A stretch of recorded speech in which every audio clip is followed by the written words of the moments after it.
Good morning, students. Today we'll discuss to find the solution of Fredholm integral equations of second kind. So the example is solve the integral equation gs is equal to fs plus lambda integral 0 to 1 s plus t into gt dt. Here the upper and lower limits are fixed. So the equation is Fredholm integral equation of second kind, and s plus t is the kernel, which is degenerate or separable kernel.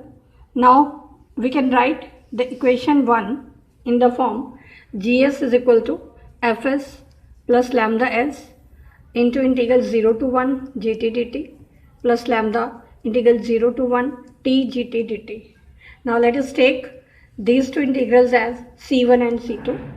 So the equation becomes gs is equal to fs plus lambda s into c1 plus lambda c2. Here c1 is given by the integral 0 to 1 gt dt and c2 is given by the integral 0 to 1 t gt dt. Now let us solve these two one by one. So firstly we consider c1. c1 is integral 0 to 1 gt dt. Now from the equation second, replacing s by t, we get the value of gt, which is given by ft plus lambda t c1 plus lambda c2. Substituting the value of gt here, we get c1 is equal to integral 0 to 1 ft plus lambda t c1 plus lambda c2 dt. Now simplifying and doing integrations here, 0 to 1 ft dt plus lambda c1 is constant, integration of t is t square by 2 between the limits 0 to 1 plus lambda c2 is constant and integration of 1 is t between the limits 0 to 1. So from here we get c1 is equal to integration from 0 to 1 ft dt plus lambda c1 by 2 plus lambda c2. Shifting all the terms on the left hand side, we get 1 minus lambda by 2 into c1 minus lambda c2 is equal to integral 0 to 1 ft dt. Now let us simplify the equation in c2. Now c2 is given by integral 0 to 1 t gt dt. Again substituting the value of gt here, we get integral from 0 to 1 t into ft plus lambda t c1 plus lambda c2. Now doing the integrations here, we get 0 to 1 t ft dt plus lambda c1 is constant, integration of t square is t cube by 3 between the limits 0 to 1 plus lambda c2 is constant and integration of t is t square by 2 between the limits 0 to 1. So from here we get c2 is equal to integral 0 to 1 t ft dt plus lambda c1 by 3 plus lambda c2 by 2. Now shifting the terms in c1 and c2 on the left hand side, we get an equation in c1 and c2. Now we are to find the eigenvalues. To find the eigenvalues, let us find the determinant of the algebraic system found by the equations in c1 and c2. So the coefficient in c1 and c2 in the previous two equations are 1 minus lambda by 2 and minus lambda. In the second equation here, the coefficient of c1 is minus lambda by 3 and the coefficient of c2 is 1 minus lambda by 2. So from here we get the determinant. Simplifying this determinant, we get 1 minus lambda by 2 whole square minus lambda square by 3. Now expanding the whole square and taking the LCM, we get d lambda is equal to 12 minus 12 lambda minus lambda square divided by 12.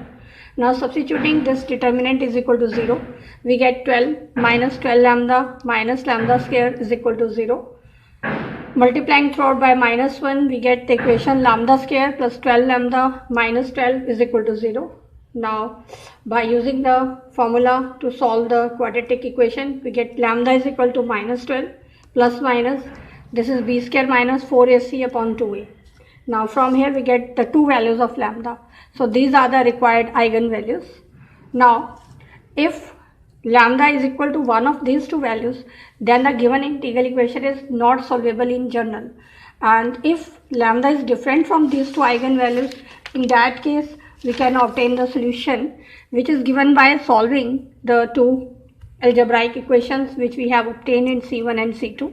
So the first equation in c1 and c2 is 1 minus lambda by 2 into c1 minus lambda C2 minus F1 is equal to 0, and the second equation is minus lambda by 3 C1 plus 1 minus lambda by 2 into C2 minus F2 is equal to 0.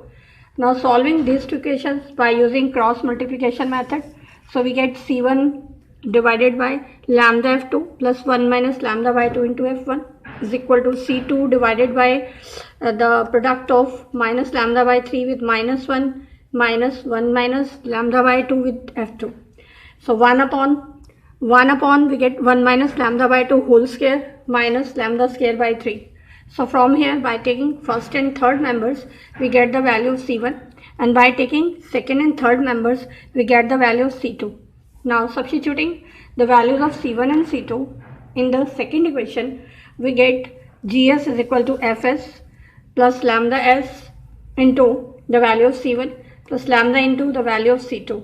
Now combining these two terms and substituting the values of F1 and F2 here, we get GS is equal to Fs plus lambda integral 0 to 1 minus 12s plus 6 lambda s minus 12 lambda s into t minus 12t minus 4 lambda plus 6 lambda t divided by lambda square plus 12 lambda minus 12 into ft dt.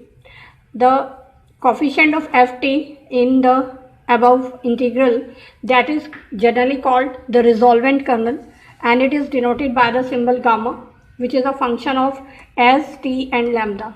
So if we are to find the resolvent kernel in the given integral equation, then we can obtain it by finding the solution in this form. So the coefficient of f in this integral equation, this expression, that is the resolvent kernel for the given integral equation.